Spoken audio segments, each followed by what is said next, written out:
Hello, and welcome back to Coin Lady channel.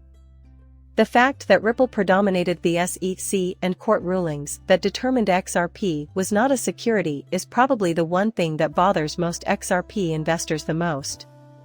The price has been reset to 50 cents. Just what was the point of all this, and I get it. But I did warn that I did not anticipate XRP to go on a run to the moon. We were expected to win this lawsuit, but what happened afterward? You know, it's not too dissimilar from our position. They got one of the best speeches money could buy from Citizen Hinman when he told them that Ethereum wasn't a security and granted them a free pass. When that speech was given, the price of Ethereum hit $520. As a result of the address, the price of an Ethereum token dropped to $84. What, you mean the speech served no purpose? Not a big deal, right? In fact, it was one of the most pivotal speeches or events in crypto history, as evidenced by the leftmost 520 points on the graph currently displayed on the screen. Also, there's a really long red line here. Partially as a result of that speech, and partly due to a theory and being perceived as a compliant non-security token that you could securely trade, we were off to the races with Ethereum as the space moved into a growth phase and other bull run. The moment a judge, who is more powerful to me than Citizen Hinman, says XRP is not a security, the moment she said that just because XRP didn't go to the moon doesn't mean that it wasn't an important event, it sets the stage for when this space starts to grow again, I wouldn't go crazy about it. Many observers are currently analyzing the current state of affairs on the assumption that validators are being added at an absurd rate. Another issue is that the network was not designed to support that many validators. The influx of new validators is bound to cause issues, and we may reach capacity by March.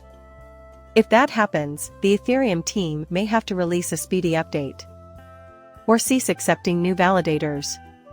While we may be in an accumulation period or bear market depending on your perspective, the rate of growth might quickly accelerate if we start a run. This is one of those situations in which it's impossible to predict every possible outcome, therefore blockchain will inevitably face a number of challenges as the industry expands.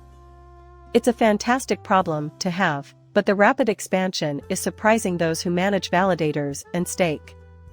They will eventually have to deal with this, though. There was rain, and plenty of other things are happening at the Ripple party. It was, however, a huge success. And many people were dismayed because, as Brad Garlandhouse told us, there was no major announcement, just a celebration, in this horrible tattoo.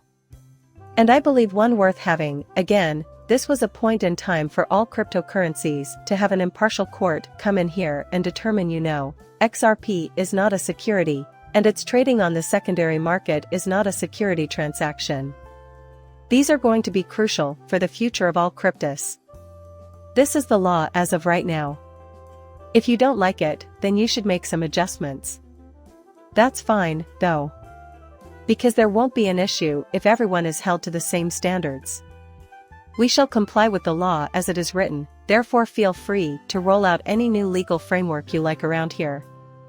And the judge in this case did just that. Fantastic party, I really want to attend one of these sometime. I could see Brad Kimes having another one of these next year after the amazing success he had with them in the past. And therefore, I'll do my best to ensure that happens. The only question Minus had was whether or not ADA will have another huge bull run. What is everyone guessing at this point?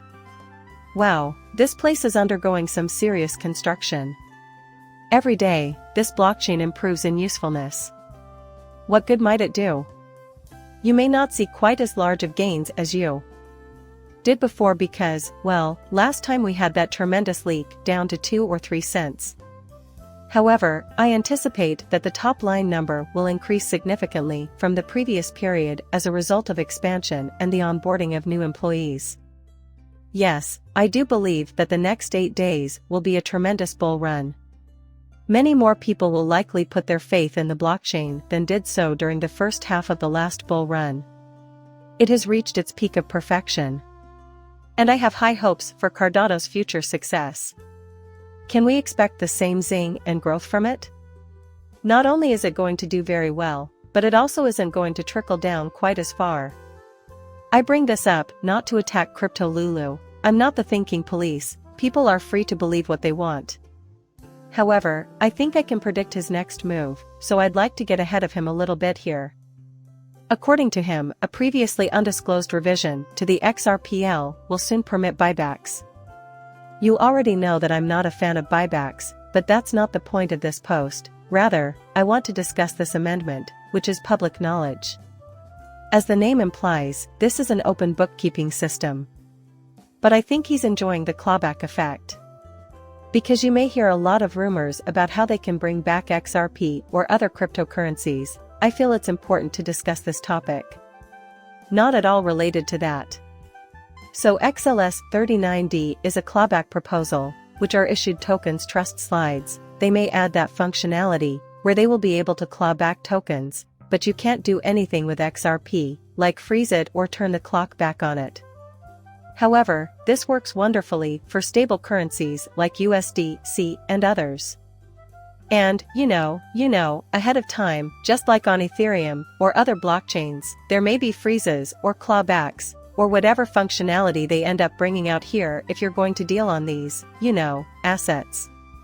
Stellar has this set of features as well, therefore I believe it will be necessary if you want to compete with USDC there.